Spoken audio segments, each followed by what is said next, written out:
농지법도 행정처의 업무를 정리해 보도록 하겠습니다. 자, 우리 농지법도 시험 문제가 두 문제가 나오지만 그 행정관청의 업무를 잘 보면 이 두 문제가 모두 경우에 따라서는 확인될 수 있으니까 관련 내용들 한번 보시면서 농지법 한번 내용들을 정리해 보도록 하겠습니다. 자, 농지법에서는 농지 취득 자격 증명 제도가 있죠. 자, 농지를 취득하려는 자는 농업교육계획서나 주말 체험 영동계획서를 첨부해서 시장, 구청장, 읍면장한테 자격증명을 신청을 하고 요건이 맞으면 7일 안에 발급하도록 되어 있는 것이 원칙입니다. 자, 우리가 중요한 거는 시장, 군수, 구청장이 아닙니다.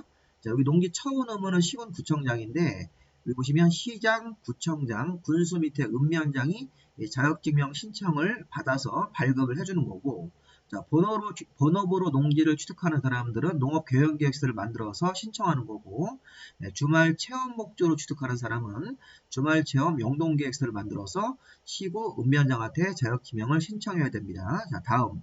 농지 처분 의무. 자, 농지 소유자가 법정된 사유가 이게 정당한 이유 없이 농업교육을 안 하는 것이 확인되면 이렇게 또는 뭐 주말 체험으로 1000 미만을 가져야 되는데 초과해서 가지고 있으면 초과한 부분은 팔아야 됩니다. 정당한 이유 없이 농사 안 짓는 게 확인되거나 농지 소유를 초과해서 갖고 있을 때는 확인되면 사유 발생한 날로부터 농지 소유자가 1년 안에 스스로 그 농지를 팔아야 될 의무가 생기는 겁니다.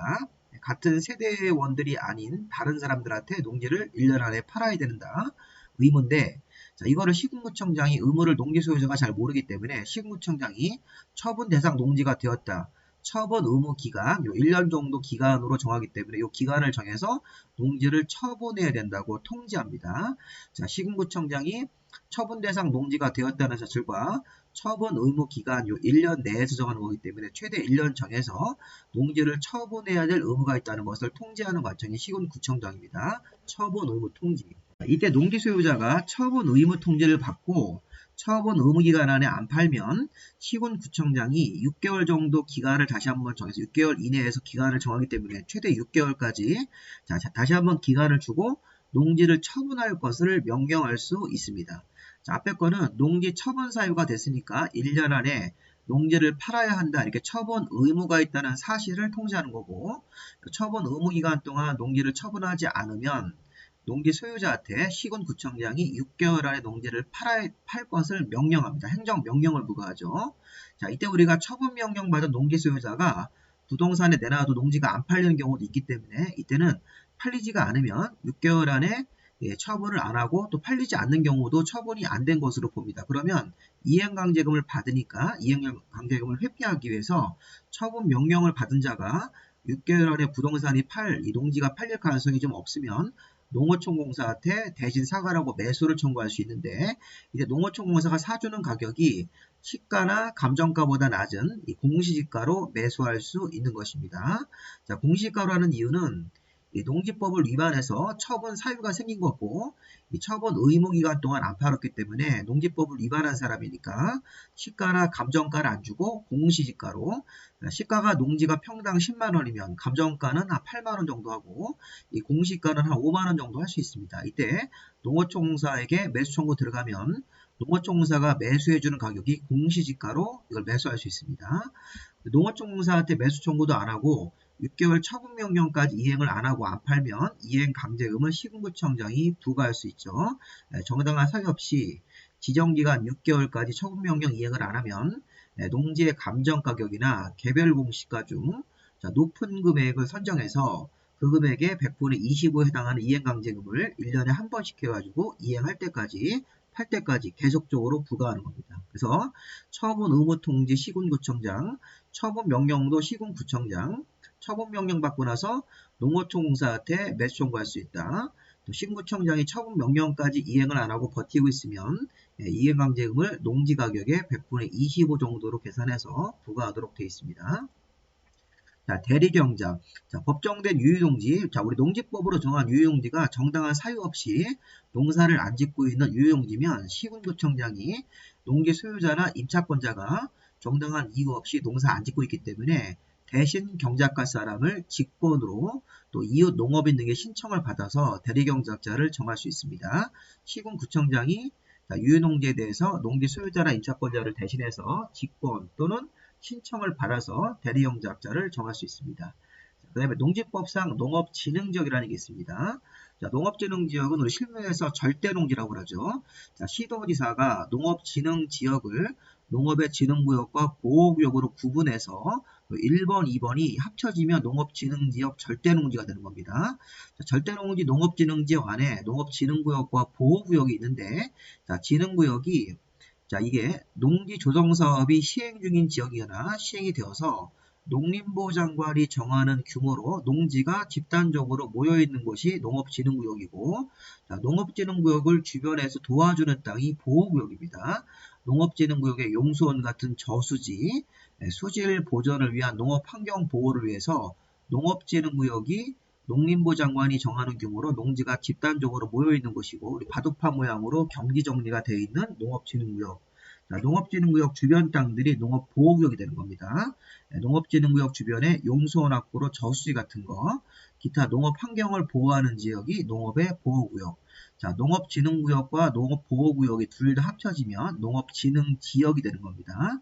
그래서 시도지사가 농업진흥지역을 정할 때는 농업진흥지역 내 농업진흥구역도 있고 이렇게 보호구역이 있으니까 이렇게 두 개로 구분해서 농업진흥지역을 정할 수 있다. 이때 심의를 거쳐야 됩니다.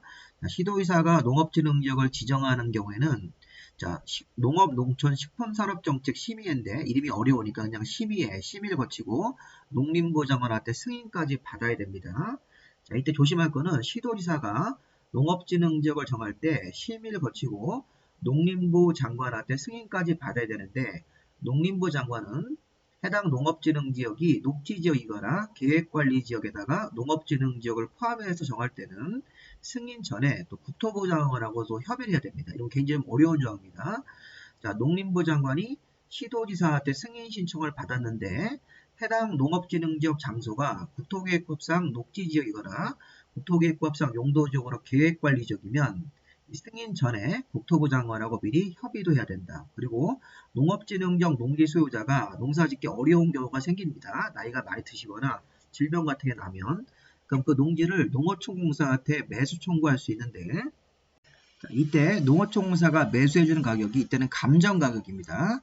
자, 우리 앞에서 이 처분명령 같은 거 아까 처분 의무 통지받고 처분명령 6개월까지 이행을 안 하면 안 하면 처분명령 6개월까지 이행을 안 하면 이행강제금 나오는데 그 처분명령을 받은 자가 안 팔리면 농어촌공사한테 매수 청구할 수 있다. 그러니까 처분명령 받은 자가 처분명령을 받았는데 이 농지가 6개월 안에 팔리지 않을 것 같으면 농어촌공사한테 매수 청구했을 때는 농어촌공사의 매수 가격이 공시지가로 매수할 수 있습니다. 자, 그런데 이 처분명령 받은 자가 아니고 이 농업진흥지역 농지를 소유한 농업인이 그동안 농사를 성실하게 짓다가 좀 어려운 상황이 생기면 농어촌공사한테 농지를 사가라고 매수 청구를 할 수 있고 이때 농어촌공사가 매수해주는 가격은 감정가격이니까 앞에 거랑 잘 비교해서 농지법상 이 매수 청구가 두 번 나옵니다. 농어촌공사한테 하는 거. 한 번은 아까 우리 처분명령 6개월짜리 받은 자가 농어촌공사한테 청구하면 그때는 공시지가로 매수할 수 있고 그 다음에 농업진흥지역 농지 소유자가 농어촌공사한테 매수 청구하면 감정가격으로 매수할 수 있는 것입니다. 자, 그 다음에 농지의 전용허가. 자, 농지를 농업 이외의 목적으로 전용하려는 자는 법정된 정당한 사유가 있을 때는 전용허가 안 받고 자, 농지를 전용하려는 자가 법정된 경우를 제외하고는 농림부 장관한테 전용허가라는 걸 받아야 됩니다. 근데 이게 전용 신고도 있고 전용 협의도 있고 타용도 일사용허가 여러 가지가 있으니까 이런 내용들 한번 설명을 들어보십시오.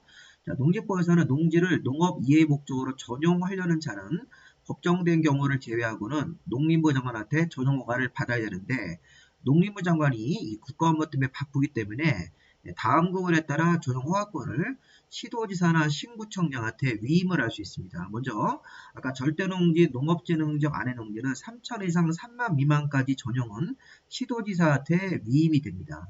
그 농업진흥지역 외에 상도농지일 때는 3만 이상 30만 미만까지가 시도지사한테 전용허가권을 위임할 수 있는 면적입니다.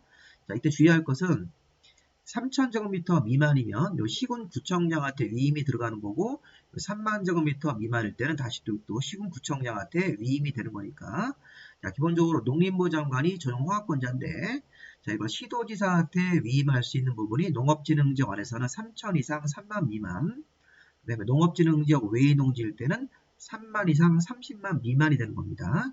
3천보다 더 작으면 시도지사보다 밑에 있는 시도지사한테 위임하는 면적 미만일 때는 시군구청장한테 위임이 되는 거고 3만 제곱미터 미만으로 내려가면 농업진흥지역 외의 농지가 시군구청장한테 위임이 되는 거죠.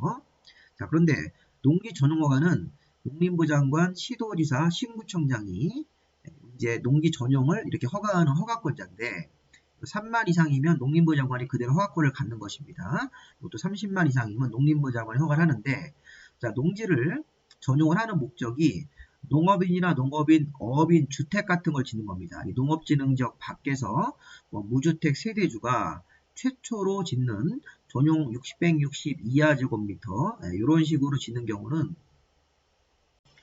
요 세대당 660제곱미터 이하로 전용을 할 때는 이게 농업인이 사는 주택이나 어업인이 사는 주택으로 세대당 660제곱미터 이하의 면적을 전용할 때는 신구청장한테 전용 신고를 해야 된다. 왜냐하면 농업인들이 살기 위한 주택, 자, 농산물 건조 보관, 자기가 생산한 농산물을 처리하는 농업용시설 이런 것들을 요 사이즈 내에서 지을 때는 농업인들을 위한 시설이나 건물을 지을 때는 시군구청장한테 전용 허가를 받는 게 아니라 전용 신고라는 걸 받습니다. 기본적으로 농지 전용, 농지를 개발하기 위한 전용을 할 때는 자, 농림부 장관 허가를 받는데 농업진흥지역 안에서는 3천 이상 3만 미만까지는 시도지사한테 위임할 수 있고 자, 농업진흥지역 외의 농지 상대 농지는 3만 이상 30만 미만까지가 시도지사한테 위임이 되고 3천 3만 미만일 때는 시군구청장한테 위임이 되고 3만 이상 30만 이상일 때는 농림부 장관한테 가서 허가를 받는 게 이게 전용 허가입니다. 자, 그런데 농업인 주택이나 어업인 주택, 농산물 건조 보관시설, 자기 생산 농산물을 처리하는 농업용시설 같은 것들을 지을 때는 시군구청장한테 전용신고라는 간단한 절차로 전용이 됩니다. 자, 그리고 주무부 장관 다른 장관들이나 지방자치단체가 이 법정된 사유 요것처럼 주거 상업 공업지역 같은 용도지역을 지정하거나 도시계획시설 같은 걸 결정을 하면서 농지를 전용하는 경우는 장관이나 지자체는 행정청이기 때문에 전용 허가나 전용 신고는 민간인들이 받는 거고 주무부 장관이나 지방자치단체장이 이런 법정된 사유로 인해서 농지를 전용할 때는 농림부 장관하고 미리 전용 협의라는 거라는 겁니다. 자, 중요한 건 이겁니다. 타용도 일사용허가. 자, 타용도 일사용허는 농지를 일시적으로 다른 용도로 전용을 했다가 다시 복구하는 겁니다. 자, 전용허가, 전용신고, 전용협의는 복구를 안 합니다. 완전히 농지를 전용하는 거고 이 타용도 일사용허가는 농지를 다른 용도로 썼다가 다시 이렇게 농사를 원상복구한다는 걸 조건으로 할 때는 타용도 일사용허가라는 걸 상대적으로 간단한 허가를 받아서 전용을 하는데 이 타용도로 어떤 걸 쓰는 거냐면 자, 건축법상 건축허가나 건축신고 대상이 아닌 간이가 뭐냐면 이게 가설입니다. 가설 건축물로 농수 축산업용시설 농산물 간이 처리설 같은 가설 건축물 형태인 농산물 처리설을 7년 정도 이내로 쓰고 5년 정도 연장을 하기 위해서 기간을 연장할 수 있는데 이런 거를 위해서 농지를 전용할 때 자, 그 다음에 주 사업 목적을 위해서 현장사무소나 부대시설 같은 걸 지을 때도 가설 건물 형태로 지을 수 있고 이런 걸 지을 때도 농지를 이렇게 그 목적 사업에 필요한 기간 동안은 타용도 일사용 허가를 받고 나중에 공사가 다 끝나면 현장사무소를 철거하고 다시 농지로 원상복구하는 겁니다.